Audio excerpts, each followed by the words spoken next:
So, hello everybody, welcome. I don't know if there are still people joining. So we're setting up right now.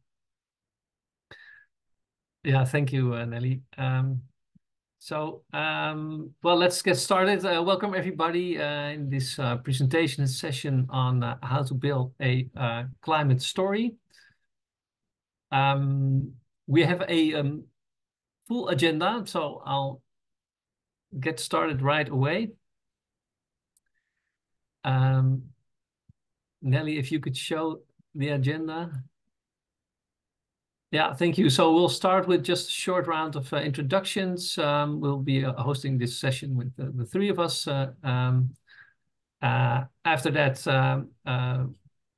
I will be giving an introduction on the structure of climate stories, the method of storytelling in the Reach Out project. It takes about 5 to 10 minutes. Then Nelly, Sophie, and James will host the active part of this session. So you will be shown some story samples from Reach Out project.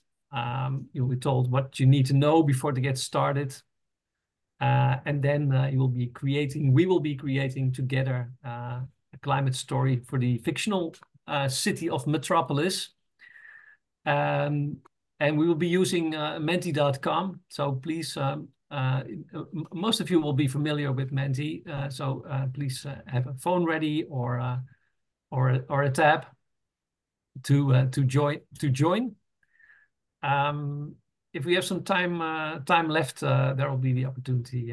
We could use that for asking questions or just to share your thoughts. Maybe Nelly, James, you can introduce yourself, and then I will. Yeah, thanks, Jan William. James Stroud. I'm a researcher at the Norwegian Geotechnical Institute in Oslo, Norway. Have had the pleasure of working together with Jan William and many other very good colleagues from Europe on the Reach Out project, where we looked at communication or storytelling as a type of climate service to help bridge the gap between the science and the public. Nelly? Yeah, my name is Nelly Sofie Bodé, and I also work at the Norwegian Geotechnical Institute. So I've been part of developing climate stories for some of the cities, and also part of evaluation to see like what works and what are the good ways to do this and what could be improved in the future. And I'm looking forward to having this session with you all. Yeah, and so my name is Johan Anker. I work at CAS Foundation in the Netherlands, and well, same goes for me. I've been involved in climate stories, the development of climate stories in the Reach Out project, as well as some other projects where we use storytelling in outside of Reach Out. Fortunately, this comes rather naturally. You can see the books behind me. I'm also a novelist, so I've written two climate novels. So that explains a bit my enthusiasm for climate stories. All right, let's get going. So climate stories. Yeah, why do we need them?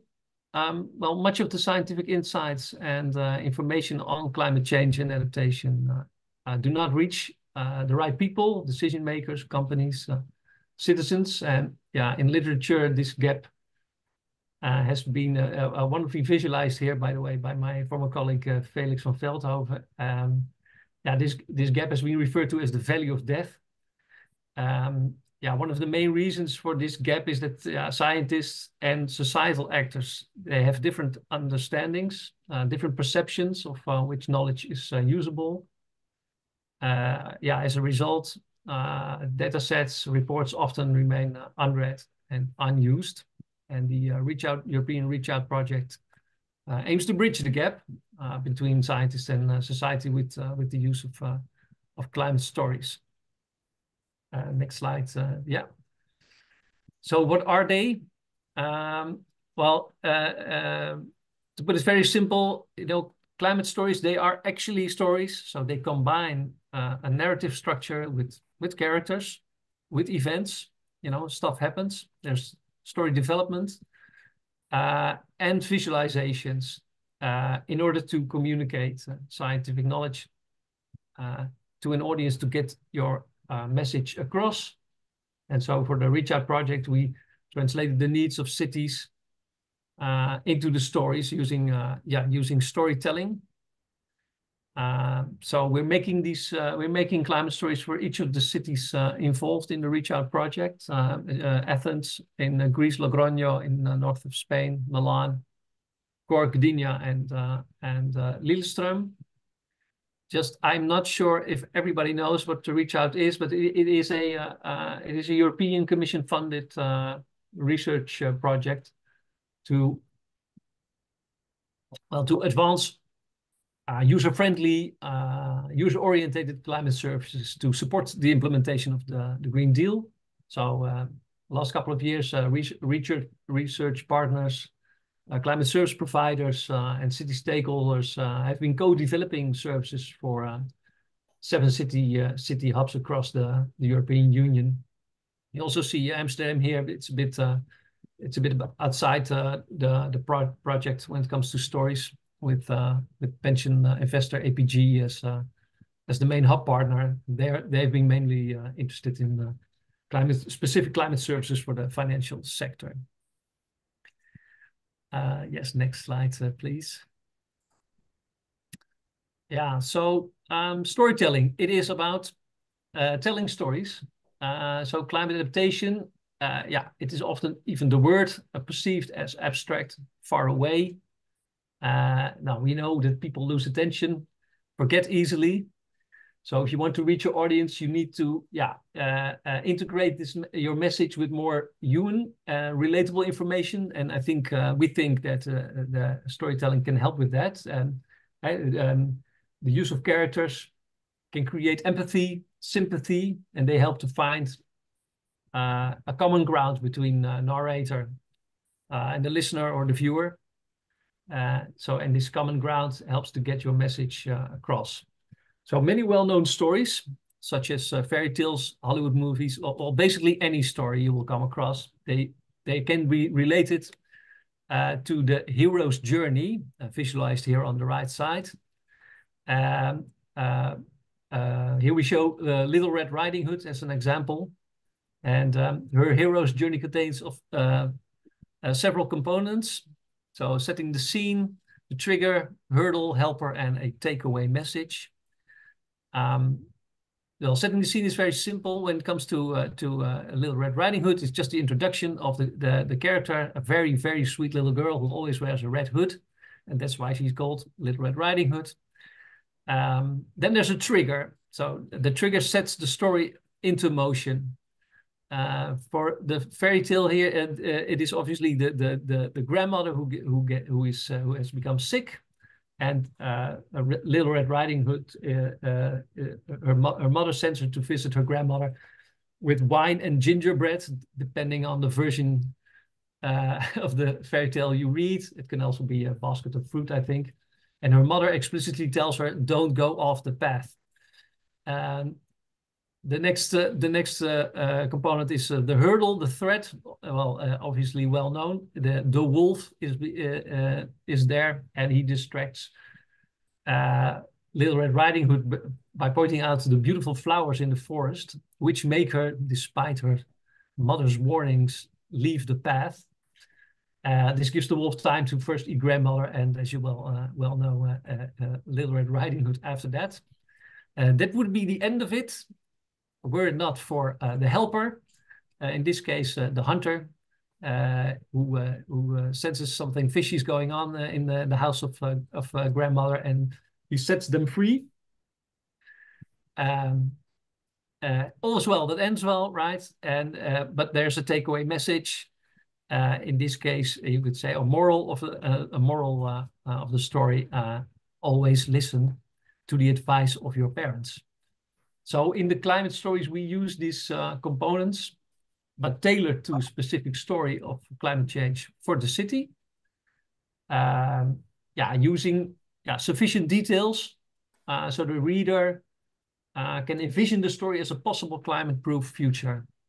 As for these details, that's one of the reasons I like climate stories very much is that they're very open and adaptable, which means that they leave a lot of space for inserting scientific information, such as graphs, maps, or other types of material.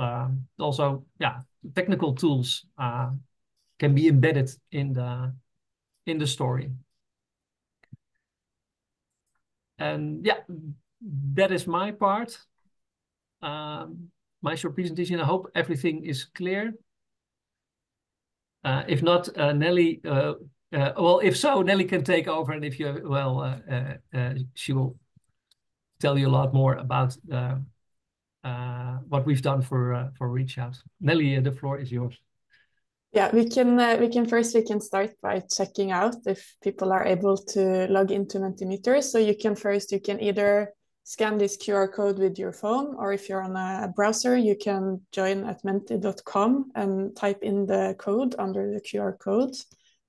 So we will give you a few seconds to do this. And if for some reason you're not able to log into Menti, then you can also type in the chat, and that's also okay.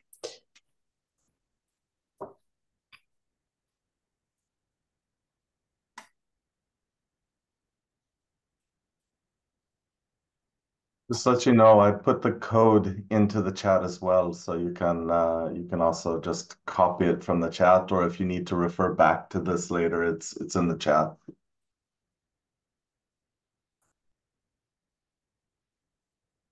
Yeah. So the first question that people already are replying to, it's a bit of an icebreaker. We want to know where you are joining us from to see who is here with us.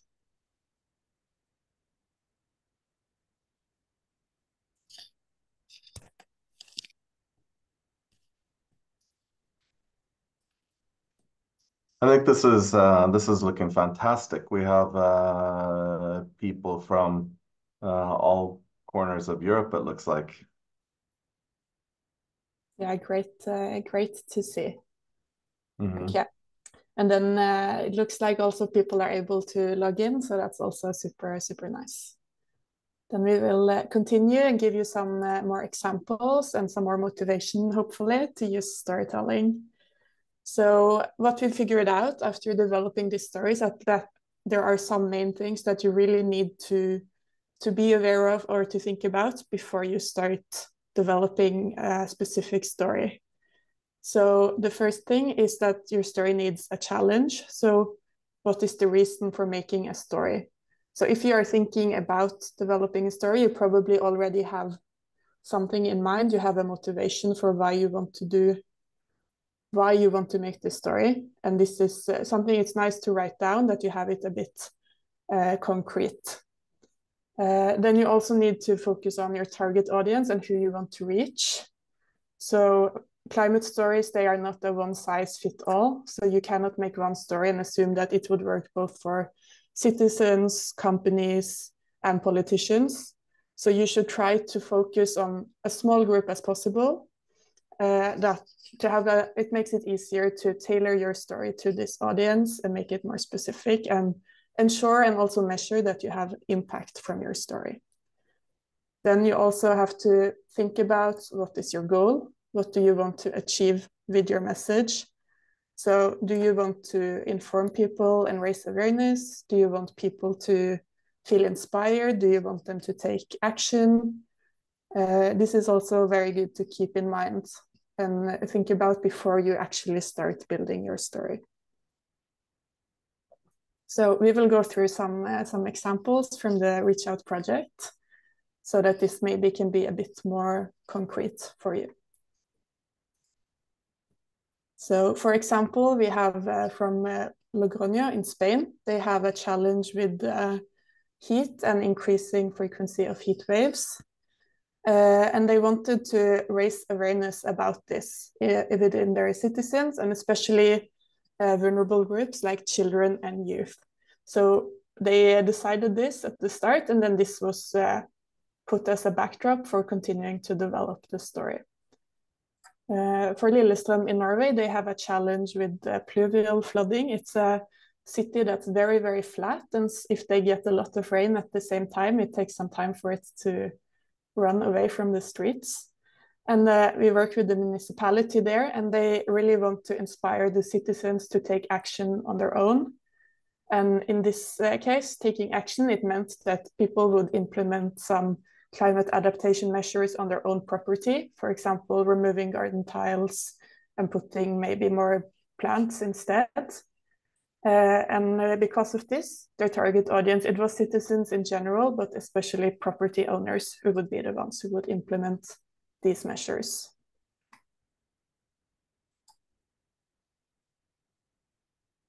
Yeah, James. so what we're going to do is we're going to collect a little bit of data.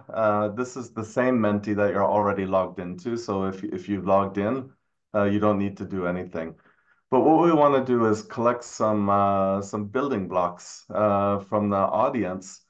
And then we're going to try and have some fun and see if we can, just on the spur of the moment, you know, just given the data we collect now, see if we can make the outlines or sketch of a story for Metropolis. So we'll go through a couple of things, but first we have a very scary city of Metropolis. This is the AI version of a city experiencing a future city experiencing climate challenges. So something is happening in Metropolis. They're facing some challenges. And we want to address this in some way. So people are worried, and we need to, and something needs to be done in the city. So we are, say, for example, part of the municipal government of the city, and we want to do something about this. But first, we need to actually figure out what is the challenge we're facing. What's the problem with Metropolis? And this is for you guys to choose. What is the topic that we want to try to weave a story about? So go ahead and vote. Which is your favorite climate problem? Yeah. Looks like urban flooding is, I guess that's really been in the news the last couple of days, so I can understand that that has a lot of focus.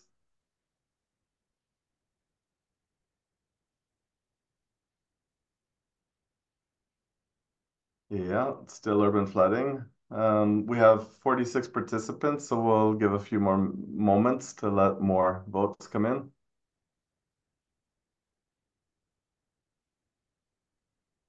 Mm.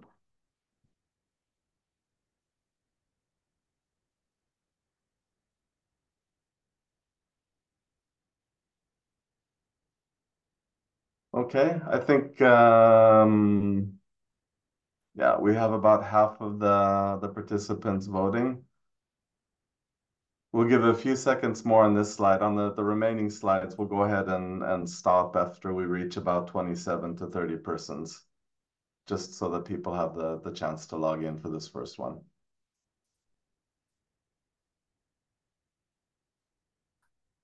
Okay, looks like we are going to be writing a story some way related to urban flooding. That, of course, is a very big topic. So exactly how we approach it is going to depend on what it is we want to achieve. And here we can make some choices about what do we actually want to achieve? Do we want to just raise general awareness of the problem? Do we want to inspire people to take action? Do we want to influence the policy of the city government? Or do we want to promote maybe a service we are providing relating to addressing flooding?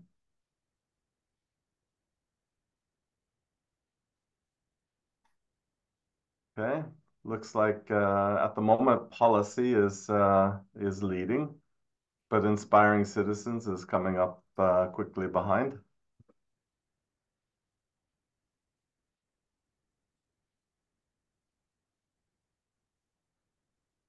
Okay.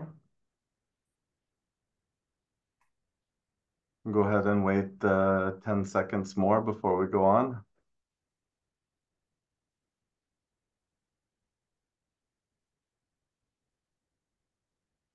Okay, it looks like we are going to be trying to write a story about influencing policy change.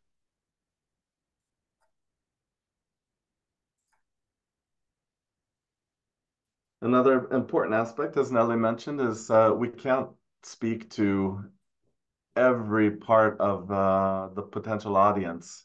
We need to select certain parts of the potential audience. So you can go ahead and just put in some ideas of who you want to talk to. This might be like, yeah, city council, that's a great example. Decision makers, government, citizens.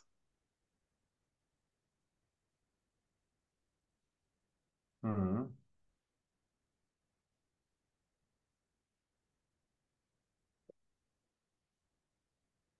So here it's good to keep in mind the goal that you have. So the goal is to affect the policy change, and it's about urban flooding. So then you can think who would be the best people to focus on then.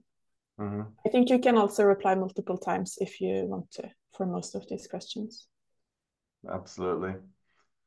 And the reason why we need to have an idea of the target audience is we want to include aspects or elements of the story which reach the audience in an emotional way or personal way. It has to touch them.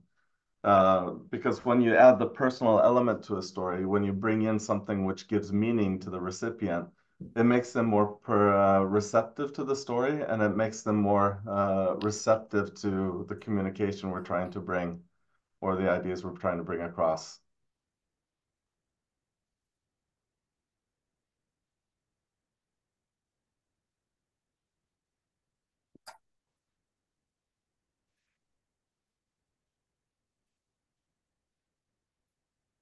Mhm.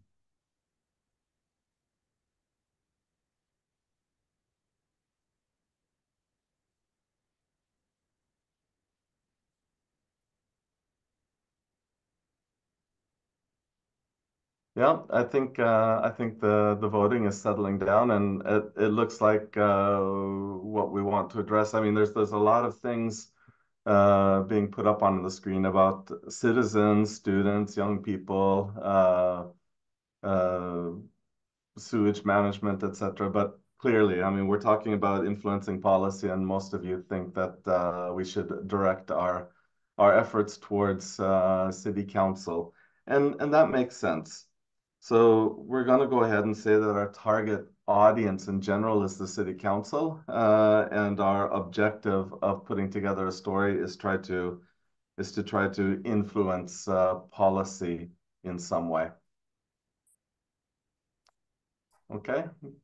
Yeah, then I'll talk a bit about the characters. So your story should have some characters. And why do we have this? So having the right characters, you should strategically pick someone that can make the story personal and relatable to your target audience. So it should be someone that you think your target audience would either relate to or they would care about. And there are also different reasons to choose a character. You can use them to choose a different perspective if the character has a different background, a different culture, a different worldview, or something like this. It also helps to build empathy, that you care about maybe a group that you don't belong to personally. If you have a protagonist that experiences growth through the story, that can also inspire maybe people for self-reflection and to make their own changes. And your characters, they can be real people that you include into your story. Maybe someone who's living in a city, or or they can be a completely fictional character. They don't even have to be a human. It can be an animal, or it can be an object.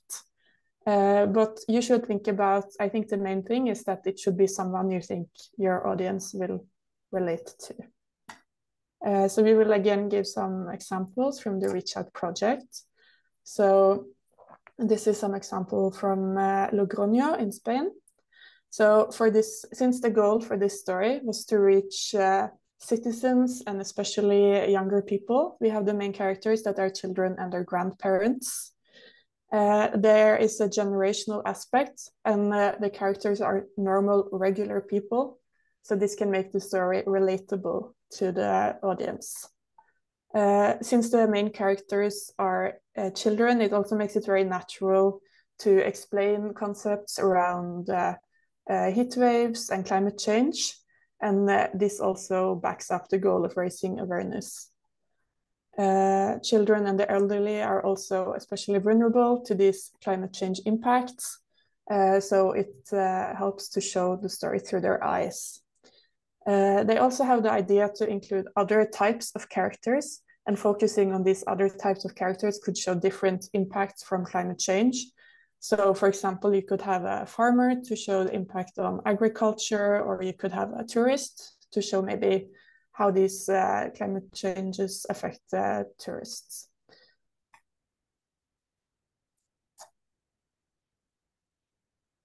Yeah, James? Yeah, now what we'd like to do is if you have any ideas for what you'd like to have as a main character for the story or a focal point. I mean, a main character in the traditional sense, we think of a person, but in a storytelling sense, a main character can actually be other things. Like it could be, of course, a person, real or fictional. It could be like a living being, like an animal of some sort. It might be a place or a thing. For example, yeah, if you're doing a story about the economics of a small community which relies on a large industrial baker, that you might actually have the bakery as the character of the story, and that the hearth where they bake the bread is the heart of the city. So think fun, abstract, and we'll go ahead and pick something. We'll try and challenge ourselves, and maybe we will take something which is a little bit out of the ordinary. Let's see, we have a river, we have a fish in the river, we have a parent on the ground floor, a farmer in Italy worries about water supply for his agriculture, a restaurant keeper. Hmm.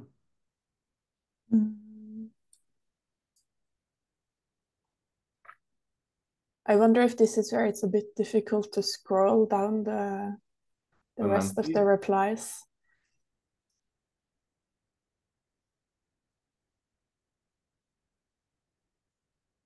Let me see. So maybe we should pick one of these ones on the top. I'm sure there are a lot of good ones also further down. Yeah.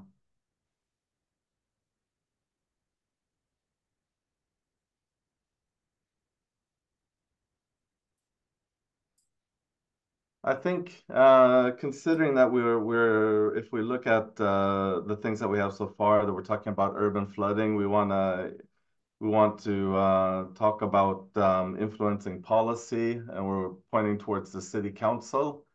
Maybe we want to bring in something which actually everyone can relate to, because every single city council member is in some way a part of a family. Either they have a family themselves, or they are the children of someone, or they. So let's go ahead and take as the main character or the focal point of our story. Let's go ahead and take a family living by a river in Metropolis. Mm. Okay. Then we'll talk a little bit about visuals. So, I mean, for storytelling, it's not that you always need to have visuals, but in the Reach Out project, this is the way we have done it. So we are using different types of visuals to promote the message of the stories. So the reason for this is that they are very powerful tools. There's the very famous saying that a picture paints 1,000 words. You can also add to this and say that a map paints 1,000,000 pictures. So we also use this a bit. Some of the reasons you can use visuals is that they can help to communicate very complex information in a simple way. You can make climate data easy to apply for decision making. Maybe you want to show the future that you want. If you have some interactive visuals, then maybe it can be a good way to engage the target audience. You can help anchor the story in the local context, which also build this personal and emotional relation to the story. And it can also appeal to different learning styles, because not everyone wants to read a lot of text. So we have also here, we have a couple of examples. So first about translating complex information into more easily understandable messages. So this would depend a lot on who your target audience is. So some target audiences, they would need very detailed graphs, maybe data sets that can come from a climate service, for example. But if the target audience, they are regular people, maybe it's easier to give them something that's a bit more simple to understand. So this is an example from the Milan climate story, where we have the number of heatwave days per year.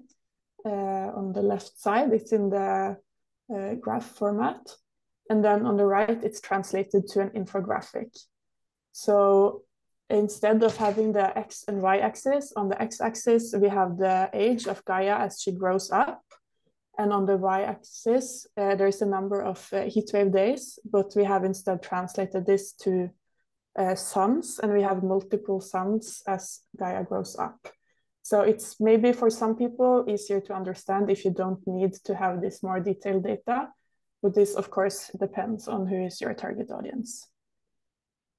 That is also possible to visualize some data with maps. This is an example from the climate story of Athens, where you have a climate service that provides a data set over the walking distance to green space.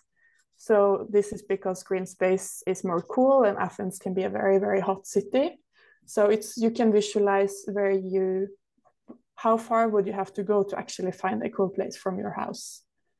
So these type of maps can be very easily used, for example, to highlight inequalities in an area and thereby provide important information to decision makers. And we know from our interviews we've done with people from these cities that this is something that they used for inspiration when they are thinking about where to what areas to prioritize for future climate action. So this could also be used as input for plans and policies. It's also a good way to contextualize the data. So instead of just seeing the data, you can kind of see, what does this data mean for me?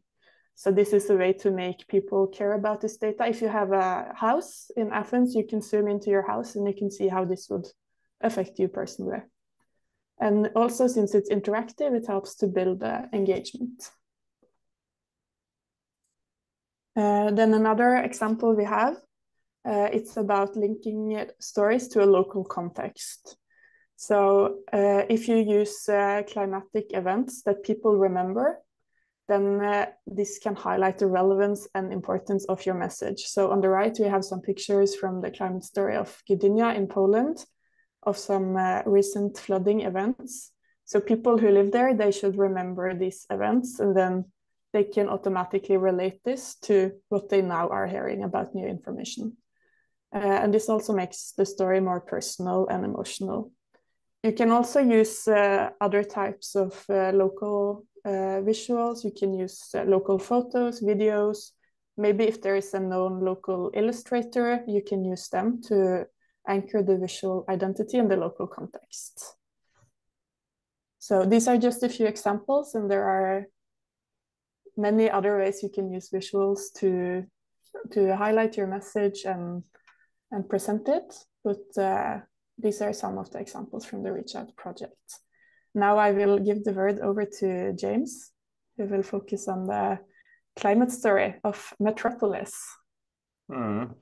Okay, this is the data that we collected, and what I'd like to do is, and this is really putting me on the spot, is actually just try and talk through how we might in a brainstorming session create a climate story, and actually tell a story as we talk through it.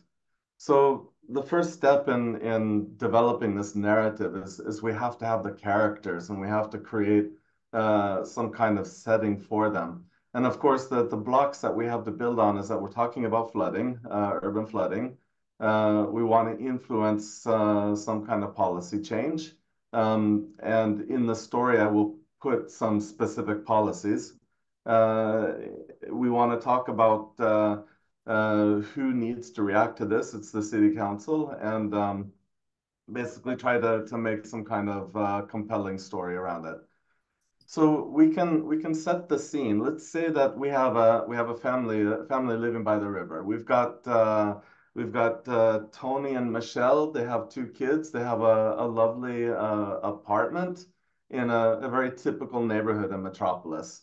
Multi-story apartment buildings where families basically live, kids go to school and things like that. And it's just before Christmas. And Michelle asked Tony to go downstairs into the storage room down in the basement of the building to get the Christmas decorations because it's time to get the house ready for Christmas. Tony comes back upstairs and he's really upset, and he's carrying a couple of boxes which are water stained and soggy. And the kids are sad because when they open the boxes, all of the Christmas decorations have been damaged, things have been ruined. And it's like, and Tony says, "Oh, of course, this spring, when the river was running really high and there was water in the streets, something must have happened in the basement, and we had some flooding. Some water got into our things, and we didn't think about it. We didn't realize this was a problem, and now we've got this damage. We've lost all of our traditional Christmas presents." So this is the setting. We've created an emotional context. You've got a family, you have people you can identify with, you've got a situation where something that's important to you has been taken away or damaged, and you need some kind of correction. And Tony happens to be quite active in the local community, so he understands a little bit about how politics works, and he realizes that this flooding, it's a horrible thing, and we simply cannot have this. It's just not acceptable that private property is being destroyed by something which the community actually needs to be controlling. There shouldn't be flooding happening in people's basements, and the community needs to do something about this.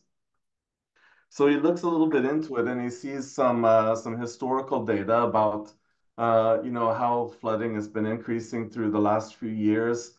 He finds some data about insurance damages, how much people have lost in flooding through the years, and he prepares some information which he wants to bring into the local community, to the city council, to talk about what can be done. And he makes an appearance at the city council and presents the data and talks about the damage he experienced himself. And the city council starts debating, well, what should we do about this? This isn't just our problem. It's also your problem. You should be protecting your own things from flooding. And Tony argues back, I mean, not everyone has the possibility to do this. There needs to be some kind of cooperation between the public and the private industries. The city council needs to do something on the public side, but people need to have help as well. And through a little bit more debate, the city council comes forward, well, maybe we can talk about putting into place some kind of public-private cooperation policies where maybe the city can offer incentives or some kind of rebates or access to tools, but it becomes the private citizens' responsibility to take hold of these things and to implement them to protect their property from flooding. This is, now we're in the story, we're in the helping hand, the hurdle. He's talked to the city council, he's presented his problems. The city has offered a helping hand. And then the next step, of course, is to actually implement this. So the next part of the story, of course, is the city announcing a campaign to the whole city through some kind of maybe like you could have like some commercials or information on bus stops and things about the new financial incentives which private citizens can apply for to help deal with the rising river and the flooding problems. So I don't know if that made sense, but through this we set the scene with a family who has a problem. We make it personal. We have a trigger where they experience some kind of loss. We bring in some sort of data sources to back up the claims. We address directly the target group who perhaps can do something about it. The target group is actually also able to offer the helping hand by providing some kind of new policy instruments. And then the takeaway message is out to the public that these things are available for you. You just need to go to this website or something to make an application for the funding to deal with your flooding problems. Okay, so this would be sort of like the very, very start of a process, and then we would do more iterations to further develop the story, to further develop the continuity of the narrative, to find compelling images, to find data, to make it available. A question came up: who is reading the stories? The policymakers. Yes, these stories are published through the municipal, at least in the Reach Out project. They've been published through the municipal websites and also made accessible via like QR codes on bus stops and things like that, so people can read the stories. And in this particular case, this is maybe the story I told is a little bit off because we're not really targeting the city council itself.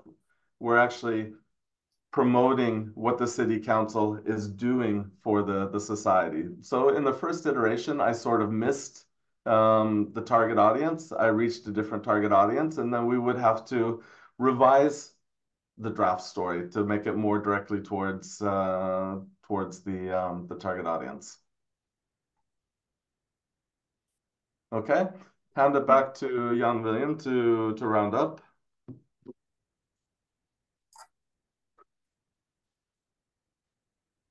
And we have just one last question. Yeah, it would be nice to hear from you. I try to reply a bit to some of your questions. These are all very pertinent questions, and I'm sorry not to be able to address them all. James did one, but yeah, thank you. Oh, Jaroslav, I see that you put your hand up. Yeah, thank you very much, Jan and James and Nelly. Unfortunately, the time is short, and probably we need to move to the coffee break. But what I wanted to say to the whole audience, we can take some of those questions also to the wrapping up session, concluding session. Mm-hmm. Jan will provide an overview about what we have been discussing and what are the key insights from these, and you might bring also some of the questions that you think might be interesting for the whole audience rather than only for this breakout group. Thank you. Yeah, thank you everyone for attending. Enjoy the rest of the Webstival. And yeah, we hope to leave you with this thought in mind, like how you could use this method of storytelling for your own work. So even if you don't write there, we hope we can start some thought processes. And yeah, please share your questions with us at a later stage if you haven't been able to get any answers now. Thank you.